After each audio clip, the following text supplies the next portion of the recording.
शेतकरी तूर उत्पादक शेतकरी मित्रो, आज आपण संभाजीनगर या ठिकाणी श्री प्रगतशील शेतकरी रावसाहेब खिळे आणि मी संभाजीनगरला येत असताना आपले मित्र, आपल्या ग्रुपचे सर्व श्री विश्वनाथ दहेसाहेब यांची भेट घेण्याचा योग आला आणि आमचा हा कार्यक्रम उरकून मंत्री महोदयाचा कार्यक्रम होता. कोकाटे साहेबांचा हा कार्यक्रम आम्ही उरकून दहेसाहेबांना फोन केला आणि योगायोगाने दहेसाहेबाची आणि आमची इथं भेट झालेली आहे. आणि तुम्हाला तर माहीतच आहे मग की दहेसाहेबाची भेट झाल्यानंतर कोणत्या गप्पा गोष्टीला उत्थान येणार, आणि त्या गप्पा गोष्टीला उत्थान आलं आणि परत एकदा विषय आपला आला तूर गोदावरी उत्पादन वाढ आणि मार्गदर्शन. तर डॉक्टर दहेसाहेब आपल्याशी बोलत आहेत आणि चर्चा करत आहेत. बोला दहेसाहेब. सर्व तूर उत्पादकांना माझा नमस्कार. नमस्ते. योगायोगानं यावर्षी लवकर पाऊस पडला, जास्त पाऊस पडला, परंतु त्यामुळं घाई करू नका, कारण अशी शिफारस आहे की लवकर तूर लावून फायदा नाही. त्याचा जो संबंधित पिरियड आहे फुलं येण्याचा आणि शेंगा लागण्याचा तो एकच आहे. लवकर लागून विनाकारण आपली मेहनत वाया जाईल. बरोबर. हा एक महत्त्वाचा मुद्दा आहे.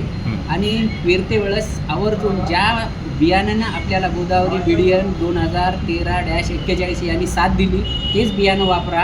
आणि ते बागायती व्हरायटी पांढऱ्या रंगाचं बियाणं आहे, कारण बऱ्याच जणांचं कन्फ्युजन आहे. विदर्भात म्हणतात लाल आहे का पांढरं, त्यांचं एक कन्फ्युजन असतं. तिकडे विक्री होत नाहीत पांढऱ्या मालाला, म्हणून त्याच्यावर एक प्रश्नचिन्ह असतं. तर हे पांढऱ्या गोदावरीचं वाण आपल्या भागात पूर्ण महाराष्ट्रासाठी चांगल्या उत्पादकतेनं प्रतिकूल परिस्थितीमध्ये उत्पादकता देत आहे. त्यात मला काही आपल्याला टिप्स द्यायच्या. टिप्स म्हणजे कशा की अंतराच्या बाबतीत टिप्स द्यायची आहे की मी 5 फूट आणि 10 फुटाचा डबल पट्टा केला होता, परंतु माझ्या 5 फुटाच्या पट्ट्यामध्ये आतमधल्या फांद्याला माल लागला नाही, फुलंसुद्धा गळाली, पानंसुद्धा गळाली आणि झाडाच्या फांद्या वाळल्या. त्यामुळं मला सांगायचं आहे की 5 फुटाचा माझा जो भारी जमिनीमध्ये जो पट्टा आला तो अनसक्सेस राहिला. त्यामुळं मी आता 8 फूट किमान अंतर ठेवून सर्व तूर लागवड करणार. हा, म्हणजे शेतकरी बंधूंनो, हे अंतर साहेबांच्या अनुभवाचं असं सांगतंय की ज्या ठिकाणी तुरीला सूर्यप्रकाश पडणार आहे त्याच ठिकाणी फळधारणा होणार आहे आणि त्या ठिकाणी रोगराई कमी राहणार आहे. हा आपल्याला साहेबांच्या अनुभवाचा संदेश आता मिळालाच असेल. साहेब, अंतर किती ठेवायला पाहिजे? आता मी ते अंतर मागच्या वेळेस 5 आणि 10 असा डबल पट्टा केला, तो बंद करून सरसगट किमान 8 फुटाचा तुरीचा 1 तास आणि 8 बाय 1 फुटावर असं झाड लावणार आहे. आणि मधल्या ह्याच्यामध्ये सोयाबीन घेणार आहे. आमचे काही मित्र त्याच्यामध्ये उडीद किंवा मूग घेणार आहेत, त्या भागातल्या परिस्थिती शिफारसीनुसार. आणि सर्वात महत्त्वाचं म्हणजे हा वाण जरी मर रोगाला प्रतिकारक्षम असला तरी त्यामध्ये सर्वात महत्त्वाचं आहे ऑगस्ट-सप्टेंबरमध्ये पडणारा अतिपाऊस. ह्या पावसामध्ये जर प्लेन जमिनीमध्ये जर तूर लावली तर त्या रूट झोनमध्ये पाणी साचून मर लागू शकते. त्याला एकमेव पर्याय आहे की बेड करणे. बेड यंत्राने बेड जिथं जिथं तुम्ही यायला लागले आपले किमान तेवढे जरी बेड केले तरी तुम्हाला चांगलं उत्पादन, मर रोग येणारच नाही, चांगले झाड राहतील, पांढरी मुळी चांगली वाढेल, वापसा कंडिशन राहील, कमी पावसामध्ये त्या बेडमधल्या ओलीचा फायदा होईल. असे अनेक फायदे त्या बेडमध्ये आहेत. मागच्या वर्षी मला एकही पाणी न देता माझी तूर हार्वेस्टिंग झालेली आहे. ही बागायती वाण आहे, फक्त नावाला बागायती आहे, परंतु पावसाच्या पाण्यावर येऊ शकते. ही मागच्या वर्षीच्या माझ्या उत्पन्नावर मी सांगू शकतो. ओके सर, या. या सरांनी आता जे सांगितलं की आपली तूर बेडवर घेतली पाहिजे. त्या बेडचे मला भेटलेले 2 फायदे सांगतो मित्रांनो. पहिला फायदा असा होतो की शेजारचं पीक या पिकाशी स्पर्धा करतं आणि उडीद असेल किंवा सोयाबीन असेल तर हे दोन्ही पिकं काय करतात तर ते आपण लावलेल्या तुरीला झाकून टाकतात.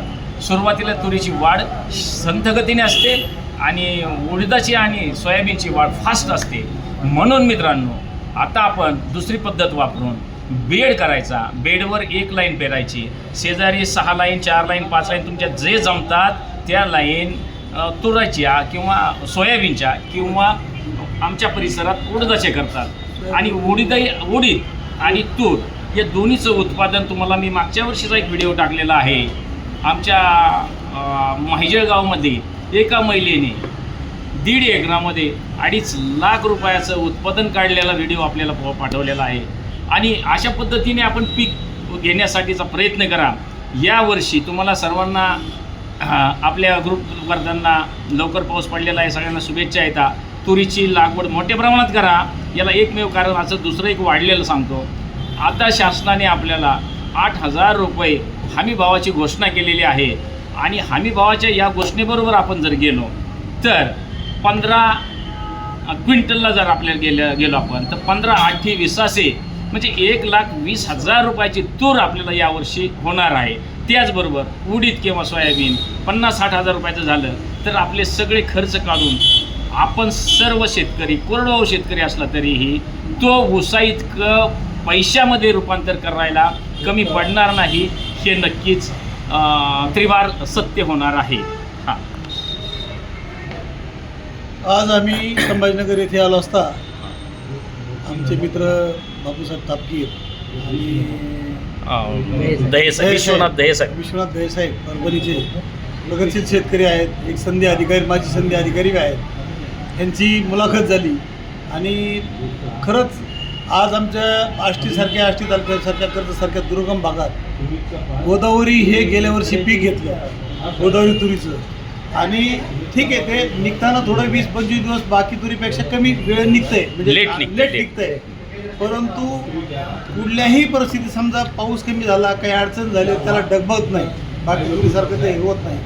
आणि आमच्याकडं सर असा विषय आहे की एकरी 10 क्विंटल ते ज्याच्याच 15 क्विंटलपर्यंत उत्पन्न 10 क्विंटल